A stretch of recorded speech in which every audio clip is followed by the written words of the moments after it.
성경 말씀 마태복음 6장 13절 말씀입니다.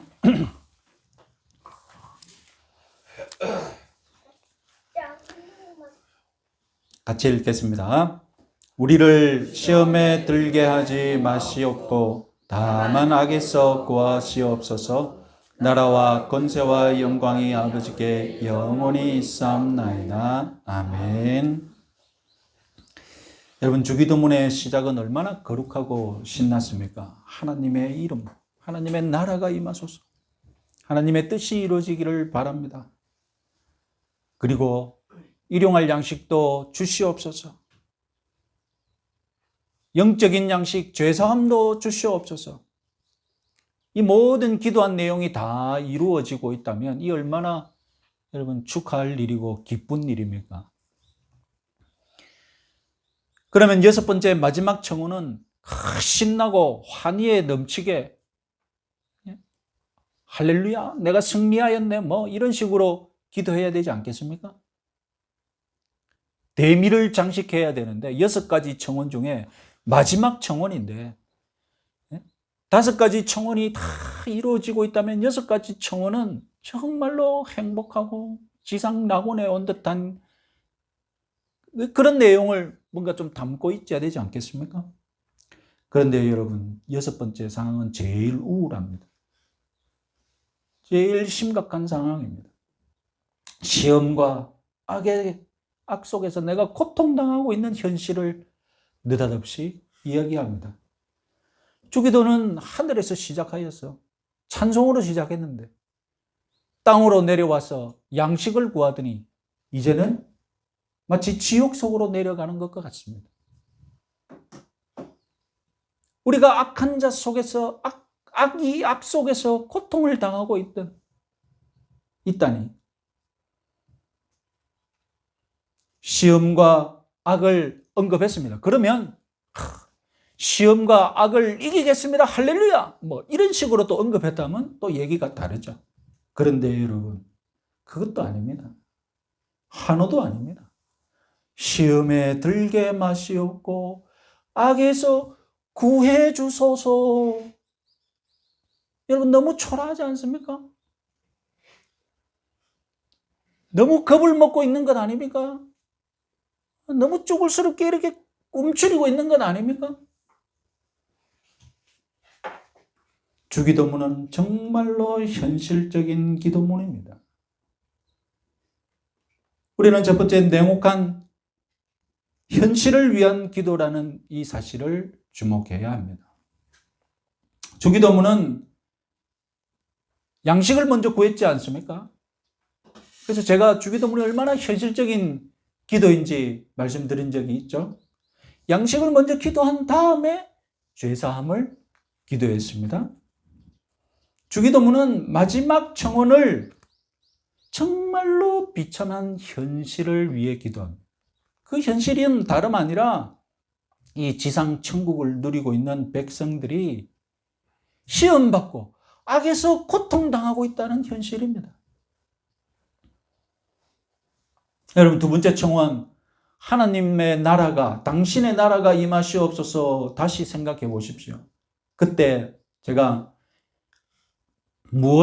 어떤 특징이 있다고 말했습니까? 우리가 누리고 있는 이 지상 천국의 특징 중에 하나가, 이 지상 천국의 특징은 승리한 왕국이 아니라 전쟁 중인 왕국, 영광을 누리는 나라가 아니라 은혜를 누리는 왕국이라는 것이었습니다. 이 세상이 타락한 이후 사탄은 점점 자신의 이 왕국을 확장해 왔습니다. 그런데 예수님이 이 사탄의 왕국을 무너뜨리고 하나님의 왕국을 회복하기 위해 오셨습니다. 하나님의 왕국과 사탄의 왕국, 이 영적 전쟁은 무슨 가상적인 전쟁이 아닙니다. 이것은 실전입니다. 이 실전 속에서 지상의 천국 백성들은 마귀에게 시험을 당하고 있는 것입니다. 하나님의 왕국과 사탄의 왕국, 이 두 왕국은 한쪽이 흥하면 한쪽이 망하는 관계죠. 둘 다 흥할 수 없습니다. 그러니 나라가 임하소서, 하나님의 나라가 임하소서라고 기도하는 것은 하나님의 통치가 임하소서라고 기도하는 것이죠. 또한 주기도문에서 마지막에서 시험에서 구하시고 악에서 구하소서라고 기도하는 것은 사탄의 통치를 거부하는 것이죠. 그러니까 주기도문은 처음부터 끝까지 왕국의 개념으로, 천국의 개념으로 이해하셔야 한다는 것입니다. 사탄의 왕국은 이미 예수 그리스도의 십자가로 인해 패배했음을 믿으시기 바랍니다. 큰 싸움, 전쟁, 큰 싸움, 전쟁에서는 승패가 갈렸습니다.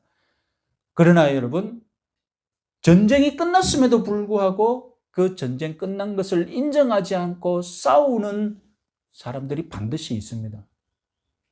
그래서 작은 지역의 전투는 전쟁이 끝나도 계속되기 마련입니다.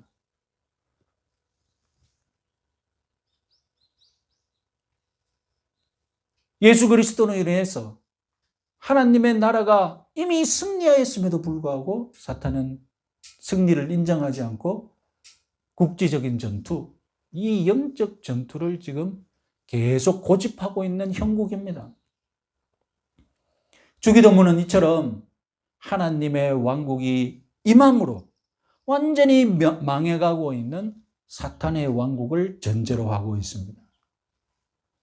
그래서 주기도문은 하나님의 나라 백성들이 이 영적 전쟁터에 출정하면서 전투적으로 기도하는 기도문입니다. 천국의 군사들이 이 주기도문을 앞세우면서 나라가 임하소서, 나라가 임하는데 내가 참여하겠나이다. 예전에 나를 지배했었던 그 사탄의 통치권이 완전히 소멸되기를 전투적으로 기도하는 것입니다. 주기도문이 지금 말하고 있는 이 마지막 청원, 두 가지 청원으로 기록이 되어 있죠. 이 두 가지 청원은 마치 두 가지 상황인 것 같습니다. 우리를 시험에 들게 하지 마옵소서. 이어서 악에서 구하옵소서. 우리 성경 각주를 보면 악이라는 단어에 대신 악한 자도 가능하다고 번역해 놨습니다. 즉 사탄에게서 구하옵소서라고 번역이 가능합니다. 우리는 이 시험과 악, 이 두 가지 청원, 두 가지 상황을 별개의 주제로 따로 생각할 수 있습니다. 그렇게 하면 이 시험에 관한 의문들이 생깁니다. 첫째는 이 시험이 하나님의 시험이냐 사탄의 시험이냐, 누가 주관하는 시험이냐, 이런 의문을 가집니다. 그래서 주로 이제 헬라어나 히브리어 이런 시험으로 번역된 단어를 언급하면서 뭐 시험이 있고 유혹이 있다 상세하게 구분하기도 합니다. 그 다음에 시험에 관한 유명한 성경 구절들 막 인용해서 설명해야 되겠죠. 두 번째는 시험에서 벗어나게 해달라. 시험에 들지 말게 하옵소서. 악에서 구하옵소서. 그러면 시험을 달게 받는 것이 더 성경적이지 않느냐. 이런 의문도 듭니다.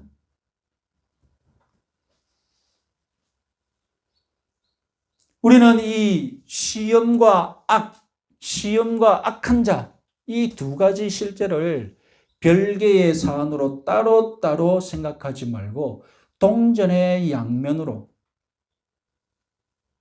이렇게 하나로 취급하면 또 다른 해석을 할 수 있습니다. 시험에 들지 않는 것과 악한 자에게서 구해달라는 것, 이것은 상호 보완하는 말이라는 것입니다.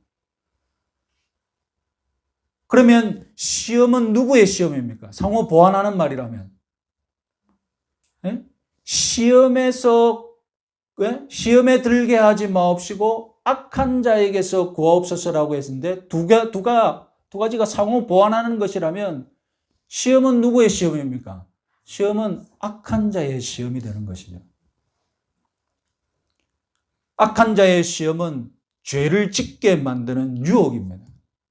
손 놓고 당하면 안 됩니다. 내가 사탄의 시험에 들어서 빠지면 이미 말했듯이 꺼져가는 사탄의 통치가 내 마음속에서 다시 불타오르는 꼴이 됩니다. 그런 꼴을 당하면 안 됩니다. 오히려 꺼져가는 이 사탄의 불씨를 그냥 짓밟아버리고 승리해야죠. 이미 말씀드렸다시피 사탄의 시험은 우리의 일상적인 환경입니다. 예수 믿지 않는다면 모를까 예수 믿은 이상 1+1 행사처럼 시험이 따라온 겁니다. 이처럼 이 지상 천국의 삶은 매일 시험을 헤쳐가는 삶입니다. 그래서 여러분 성경 전설을 다른 말로 뭐라고 하느냐?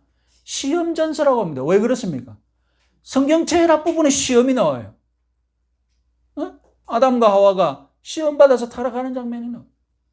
계속 시험 장면이 잊혀질만 하면 나오더니 성경 맨 마지막 걸 보니까 요한계시록을 보니까 성도가 최후의 시험을 받는 장면이 또 나와요. 시험으로 시작해서 시험 얘기하더니 시험으로 끝나는 성경이에요. 여러분 성경이 뭘 말하고 있습니까? 이 땅을 살아가는 천국 백성들은 결국 시험으로 시작해서 시험 중에 살다가 시험으로 끝날 거라는 겁니다.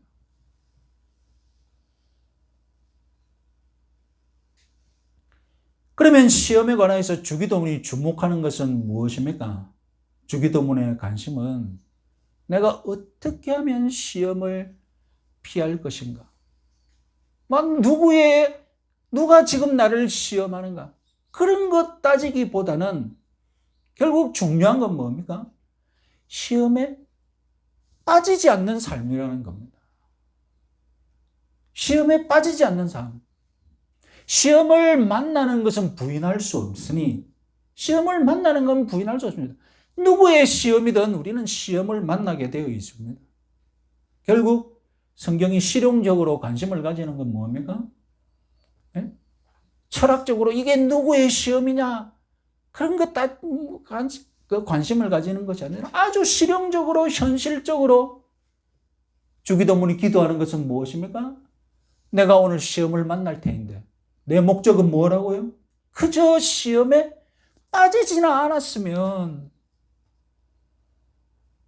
빠지기만 안 해도 은혜라는 겁니다.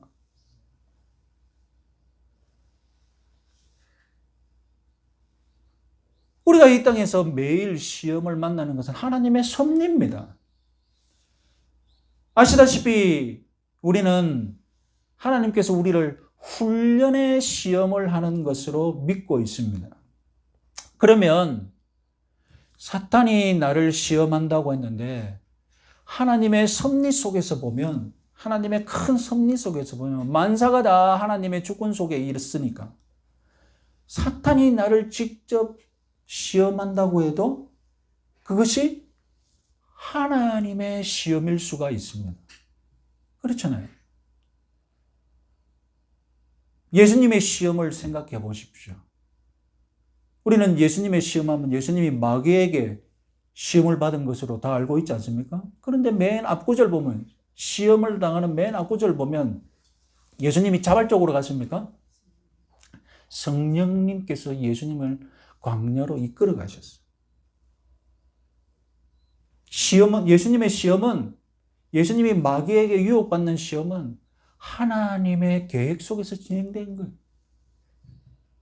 그러니까 여러분 우리가 매일 당하는 사탄의 시험, 이 시험도 넓게 보면 하나님의 주권하에 하나님의 계획하에 다 진행되고 있는 거예요. 그러니까 시험을 만나면 그 시험이 무엇이든 하나님과 사탄이 동시에 관여하고 있는 것이 우리의 신앙 고백일 수밖에 없어요.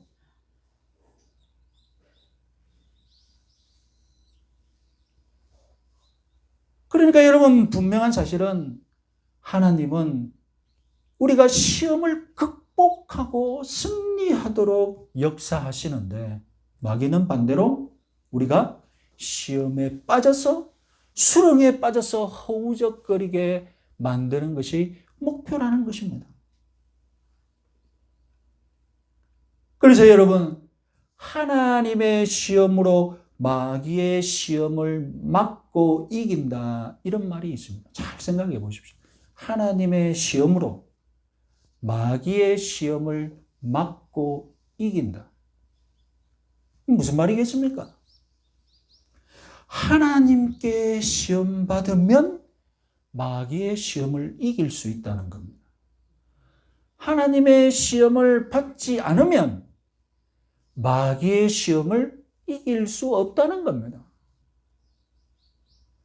그래서 하나님께 연단을 많이 받고 하나님의 시험을 많이 받은 자일수록 수일수록 영적으로 더 건강하여서, 강건하여서 마귀의 시험을 이기기 쉽다는 겁니다.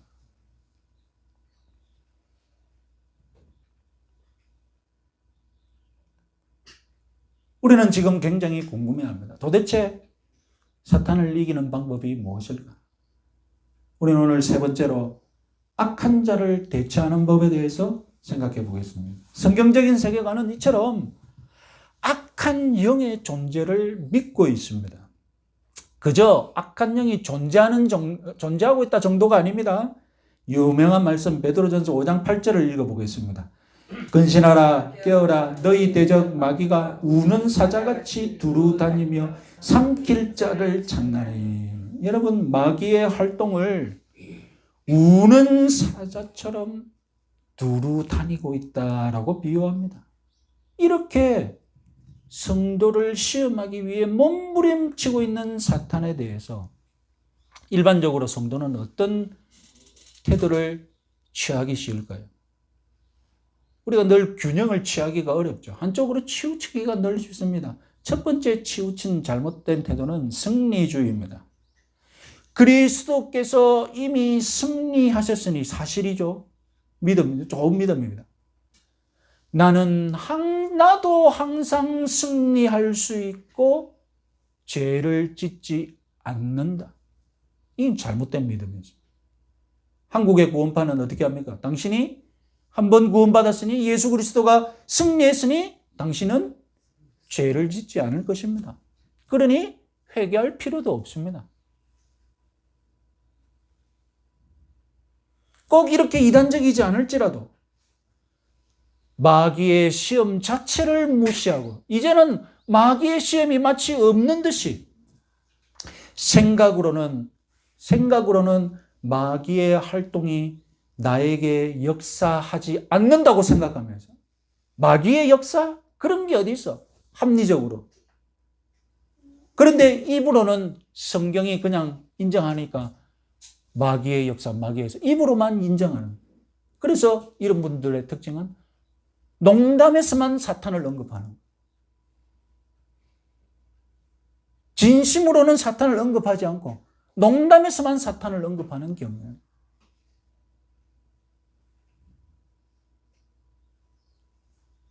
이것이 승리주의입니다. 두 번째, 반대로 패배주의입니다. 패배주의는 왠지 벌써 자세부터 어떻습니까? 자세부터 패배자예요. 사탄에 대해 극도로 관심을 가지고 있는데 공포감을 가지고 관심을 가지는,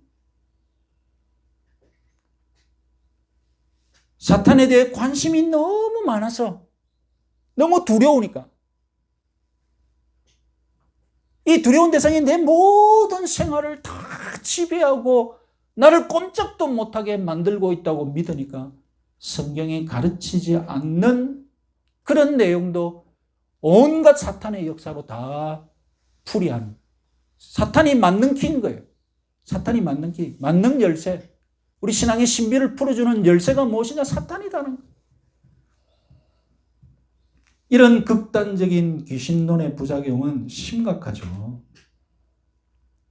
무엇보다도 하나님을 못 믿게 만들어요.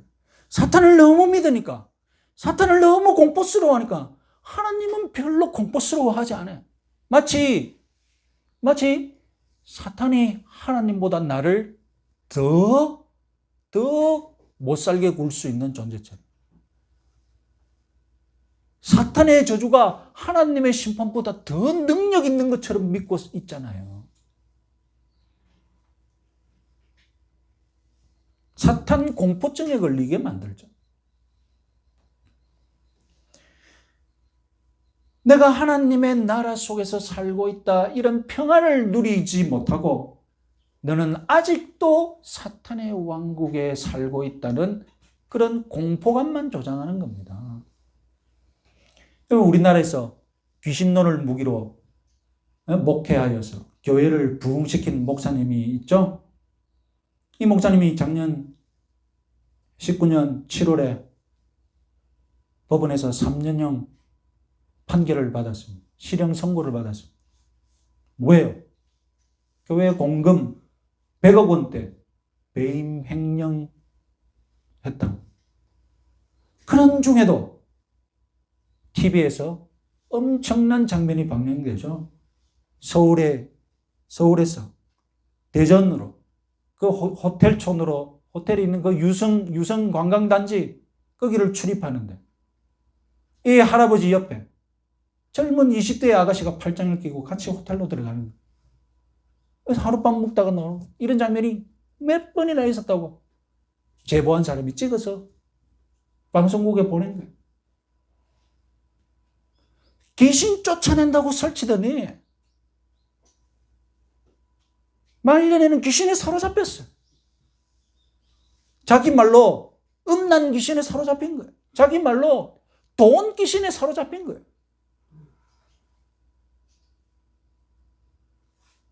사탄 귀신 하는 그 사람들이 바로 자신도 모르게 사탄에 사로잡히는 거예요. 귀신에 몰입하는 것 그 자체가 벌써 사탄에 사로잡힌 거예요. 하나님께 몰입하는 것 어떤 증거입니까? 하나님께 사로잡힌 증거예요. 성령에 사로잡힌 증거예요. 귀신에 사로잡힌 증거예요. 미국의 1920년대와 30년대에 동네마다 귀신의 이름을 정하고 귀신 쫓는 일이 미국 오순절 교회에서 유행했습니다. 그래서 그 오순절파의 행사가 우리나라에 들어와가지고 우리나라도 귀신 쫓는다고 땅 밟게 하고 다 돌아다니고, 절에 가서도 막 땅 밟게 하고 귀신 나가라고 기도하고.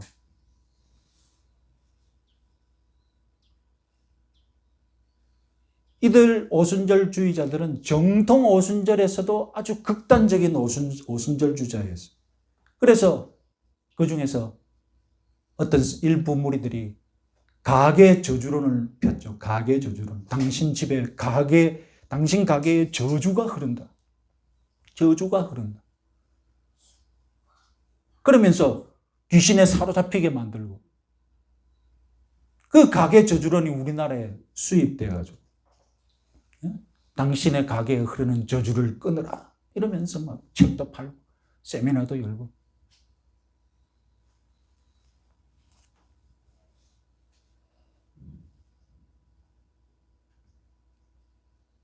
지난주에 루터의 생에 대해서 말씀드렸는데, 루터도 마귀에 대해서 아주 민감한, 그런 양심이 깨끗한 수사였기 때문에 민감해서 사탄아 물러가라고 소리치기를 예사로 했고, 그래서 여러분 주위 동료들이 루터가 어떻게 됐다고요? 귀신 들렸다. 그런 평가를 들을 정도로 마귀에 민감한 그런 수도사로 살았습니다. 그랬던 루터가 나중에 주기도문에서 뭐라고 했느냐? 악한 자에게서 구하소서, 마귀에게서 구하소서. 이 청원은 주기도문의 마지막에 위치해야지 처음에 위치해서는 안 된다라고 얘기했습니다. 그럼 무슨 뜻인지 알겠습니까? 우리가 주목해야 될 것 무엇입니까? 우리가 주목해야 될 것은 하나님이에요, 하나님. 당신의 이름이 거룩히 여김을 받으시고 당신의 나라가 임하소서. 당신의 뜻이 이루어지소서. 그래서 주기도문은 처음에 하나님을 높이는 데 집중하고 우리도 하나님을 높이는 데 집중하면 맨 마지막에 자연스럽게 어떻게 된다는 겁니까? 맨 마지막에 자연스럽게 우리는 악에서 구해진다는 겁니다.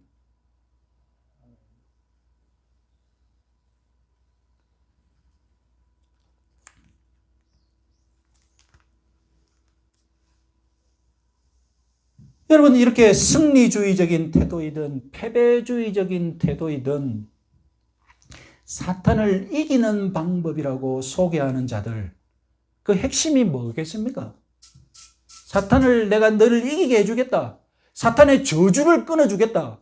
이들이 한결같이 써먹는 방법이 무엇입니까? 언제나 똑같습니다. 내가 사탄을 이기는 법을 가르쳐 줄 테니 너는 내가 시키는 대로 하고 그리고 나에게 헌금해라는 겁니다. 여러분, 무엇을 노리는지 알겠습니까? 내가 시키는 대로 하고 내 똘마니로 만드는 겁니다. 응? 내 시다바리로 만드는 거예요. 그리고 나에게 헌금해라. 돈을 노리는 거예요. 이 두 가지에서 벗어나는 귀신론이 있습니까? 이 두 가지 에서 벗어나는 다른 것이 있습니까? 둘 중에 하나라도 안 하는 그런 귀신론자가 있으면 제가 그 사람 따르겠습니다. 나도 그 사람 귀신 쫓는 거 배우겠습니다.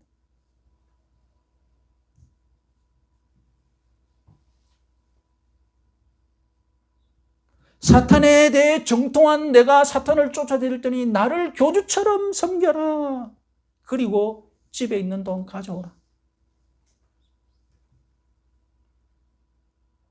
아까 말씀드렸던 가장 유명한 한국의 귀신론 목사가 그렇게 살았지 않습니까? 100억이나 헤쳐먹었어요.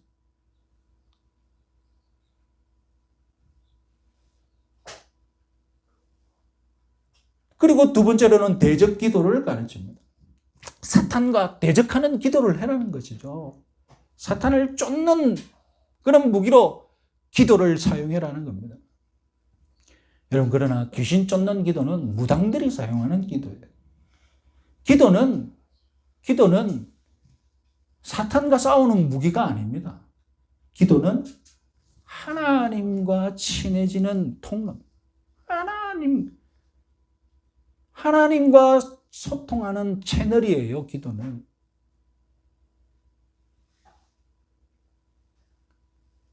내가 사탄에게 물러가라고 명령할 수는 있어도 사탄에게 기도를 왜 합니까? 하나님과 통하는 통로인데.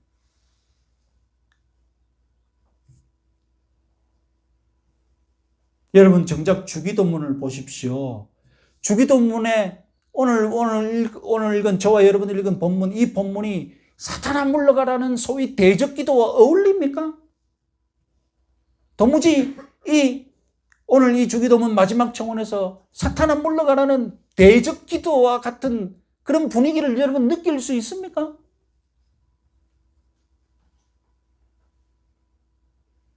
그저 여러분, 주기도문은 그저 시험에 들게 하지 마소서.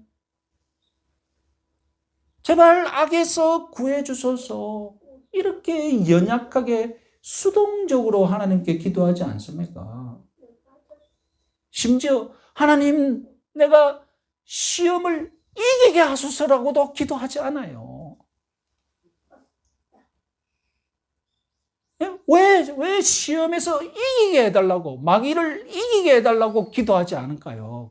그렇게도 기도할 수 있잖아요.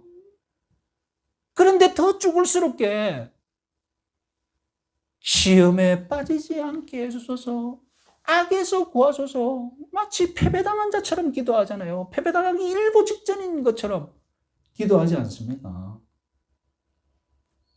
왜 그럴까요? 그것은 다름이 아니라 죄와 유혹에 싸우는 당사자는 우리 연약한 육체를 가진 인간, 내가 어떤 사람입니까? 내가 한없이 연약한 육신을 가진 존재이기 때문입니다. 우리가 워낙에 시험에 들기를 잘하고 악을 행하기를 좋아하는 존재이기 때문입니다. 죄와 치열하게 싸워본 사람은 자기 자신을 잘 압니다. 사탄의 유혹 앞에서 내가 얼마나 한없이 약한 존재인지 죄와 치열하게 싸워본 사람, 자기 자신을 정말로 냉철하게 살펴본 사람은 잘 압니다. 아, 나는 연약한 존재구나.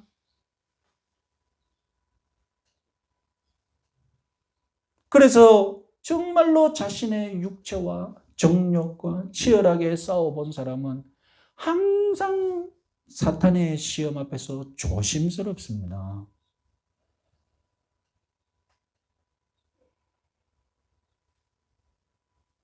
마음은 이기고 싶은 마음이 꿀떡 같죠. 마음은 사탄의 시험에서 그냥 승리하고 할렐루야 외치고 싶은 마음이 꿀떡 같죠. 그러나 자신의 연약함을 알기 때문에 뒤를 돌아보면 자신이 얼마나 그동안 시험에 빠지기를 잘했는지 알고 있기 때문에, 각성하고 있기 때문에 구하는 기도가 뭡니까? 그냥 오늘 빠지지만 않게 해주소서. 이 악에서 내가 지금 막 빨려들어가기 직전인데 내 손을 잡아서 그냥 끌어올려 주소서. 이렇게 기도할 수밖에 없는 거예요. 이 진짜로 진정한 영적 각성을 가진 사람입니다. 주기도는 이 마귀와의 영적 전투에서 우리 영혼이 겸손해야 할 것을 가르치고 있습니다. 진짜로 영적인 성도라면 내 힘으로는 마귀의 시험을 이길 수 없다는 깨달음으로 정말로 겸손하죠. 겸손합니다. 마치 패배하기 일보 직전인 것처럼 연약해 보입니다. 그러나 패배하기 일보 직전인 것처럼 연약해 보이지만 패배의식에 젖어 있지는 않습니다. 패배하기 일보 직전인 것처럼 보이지만 이기는 방법을 알고 있습니다. 그것이 무엇입니까? 바로 기도하는 것이죠. 기도로 내가 하나님께 매달리고 있다면 승리할 수 있다는 자신감을 가지고 기도하는 것이죠.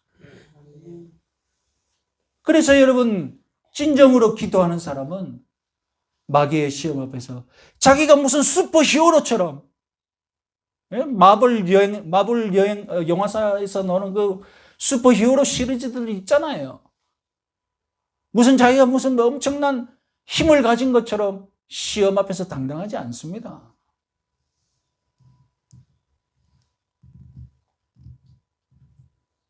겸손하다고 항상 수동적이고 패배적인 자세는 아닙니다. 겸손한 자가 능동적인 것이 무엇입니까? 기도하는 데 능동적이에요. 진정으로 영적인 사람은 기도하는 데 능동적입니다.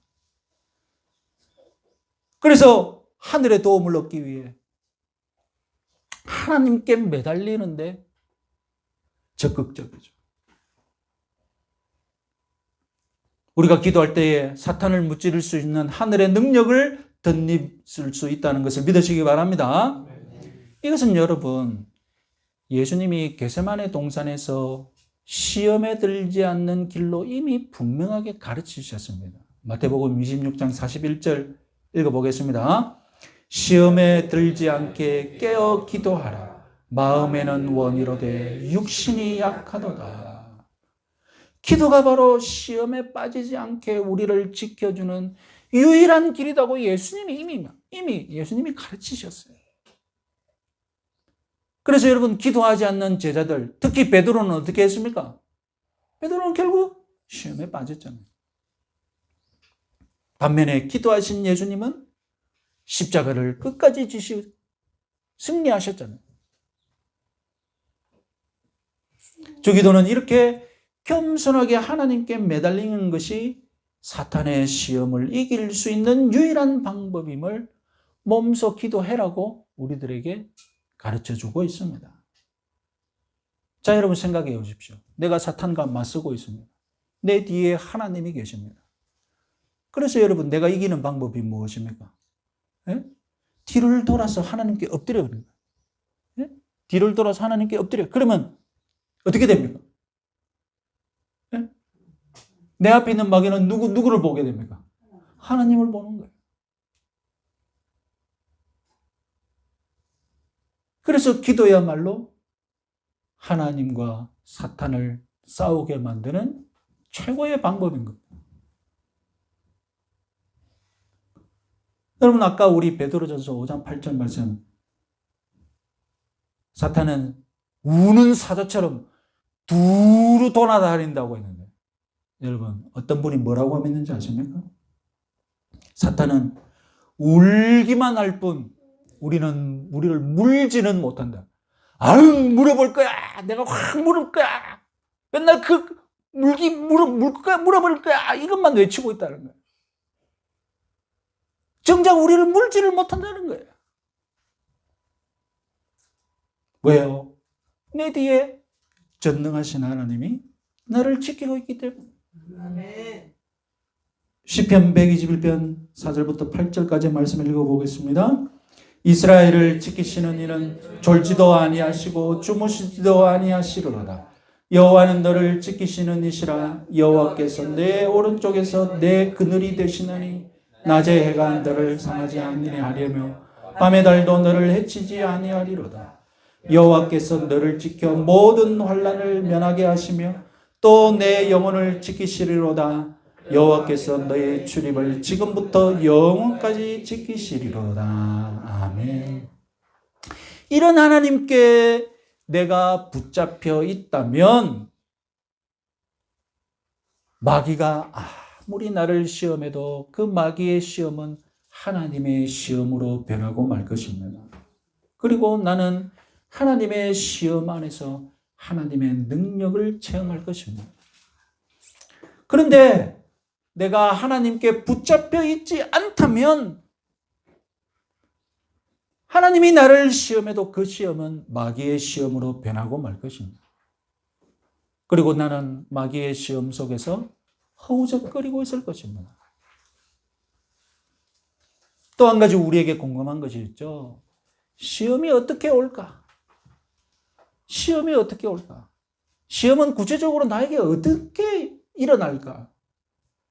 성경은 아브라함의 시험을 보여줍니다. 아브라함에게 가장 소중한 존재가 바로 100세에 얻은 이삭이죠. 그런데 여러분, 하나님은 이삭으로 아브라함을 시험하셨어요. 결국 여러분 보여주는 게 무엇입니까? 내가 가장 소중하게 여기는 건 내가 애착을 가지는 것, 내가 하나님만큼 집착하는 것, 내가 하나님보다 더 마음을 주는 것, 바로 여기가 시험의 포인트고, 하나님이 시험하시든지 마귀가 유혹하든지 이 시험의 포인트를 하나님도 노리고 마귀도 노리고 있어요. 마귀가 노릴 바에야 누가 먼저 가로치겠습니까? 하나님이 먼저 가로쳐서 시험하시는 거예요. 마귀의 시험에서 이기라고. 내가 하나님보다 더 마음을 쏟을 것 같은 그것, 하나님이 먼저 시험하십니다. 반드시 마귀가 시험하실 거예요. 마귀가 시험하기 때문에.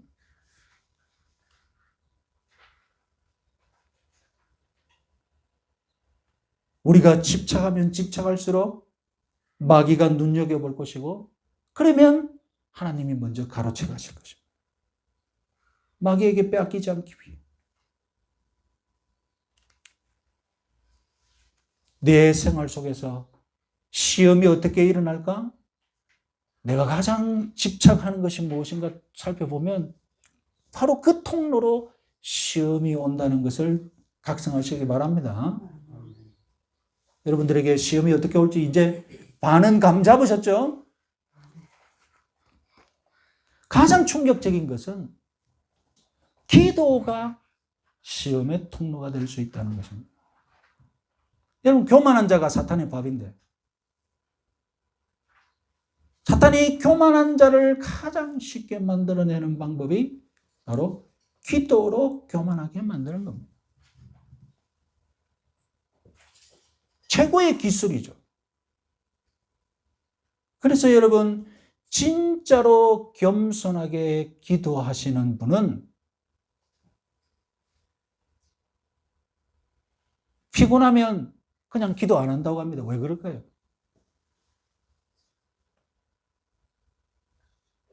네? 왜 그럴까요? 내가 1년 하루도 빠지 않고 기도했습니다. 이 자랑거리를 안 만들기 위해서. 내가 1년 365일 하루도 빠지지 않고 기도하는 사람입니다. 이 타이틀을 가지지 않기 위해 그냥 몸이 아프면 기쁘게 하루 쉰다고 해.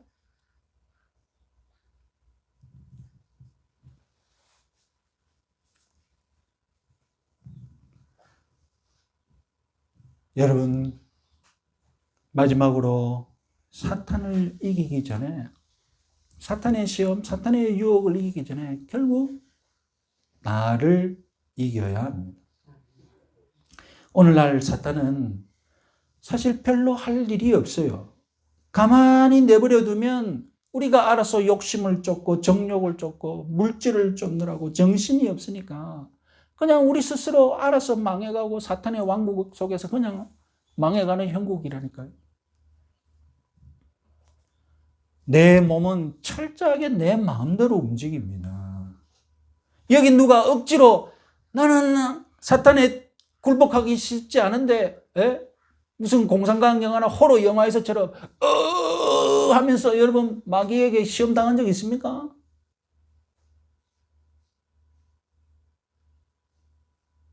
내가 원해서, 내가 좋아서 사탄에게 끌려간 것입니다. 악을 행한 책임은 나에게 있습니다. 물론 사탄이 유혹했습니다. 사탄이 가해자고 나도 사탄의 유혹에 당한 피해자가 맞습니다. 그런데 나도 원하고 즐겼기 때문에 나는 피해자이면서 또한 가해자입니다. 우리 기독교는 사람이 일반적으로 악하다는 것을 어떻게 표현합니까? 전적 타락, 전적으로 타락했다라고 표현합니다. 그런데 일반 세상에서 인문학에서는 뭐라고 말하느냐? 사람에 대해서 이 사람이 이렇게 보편적으로 타락했다는 것을 뭐라고 말하느냐? 악의 평범성이라고 얘기합니다. 악은 평범하다. 그러니까 우리가 전적으로 타락했다라고 말하면 믿지 않는 사람들은 그런데 믿지 않는 사람들이 악은 평범하다 하면 지금 무슨 고급스러운 말이야. 무슨 저런 인문학적인 말을 해. 이렇게 반응을 합니다. 이 악의 평범성이 어디서 나왔습니까? 여러분 아시다시피 나치가 유대인 600만 명을 학살했습니다. 나중에 이 학살하는데 앞장섰던 전범들이 재판을 받는데요. 한 학자가 그 재판 과정을 전부 다 목격을 합니다. 그런데 재판 나와서 이들이 하나같이 하는 얘기가 뭐겠습니까? 먼저 인상이 어떻겠습니까? 인상은 괴물 인상이 아닌 거예요. 정말로 평범한 한 가정의 아버지고 그 인상을 보면 그냥 말 잘 듣는 사람. 2차 대전에 여러분 독일인들의 찍은 사진을 보면 그 흑백 사진을 보면 정말 예술처럼 그 독일 군인들이 마치 그 10대 소년들이 그 순수하게 웃는 사진 있죠. 그런 사진들이 너무 많은 거예요.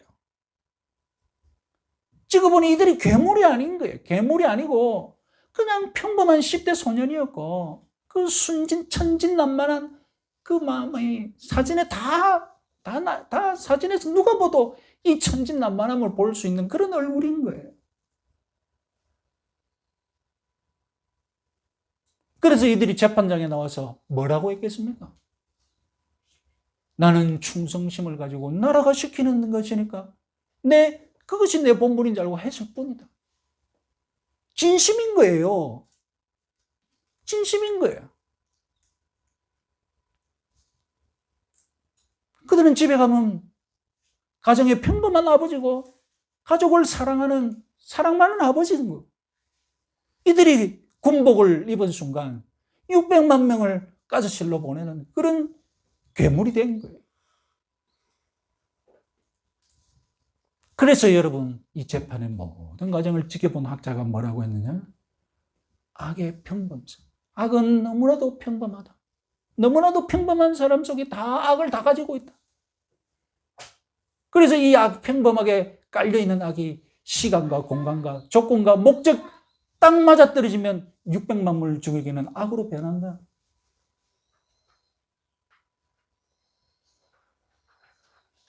여러분, 이 600만 명을 학살한 평범한 악이 오늘날 저와 여러분 속에 그대로 평범하게 다 내재되어 있다는 거예요. 그래서 여러분, 성 아우구스티누스는 뭐라고 기도했느냐? 악한 자에게서 나를 구하소서, 이렇게 기도했을 뿐만 아니라 악한 자인 나에게서 나를 구하소서라고 이어서 기도했어요. 악한 자에게서 구하소서. 나는 마치 악한 자가 아닌 것 같죠.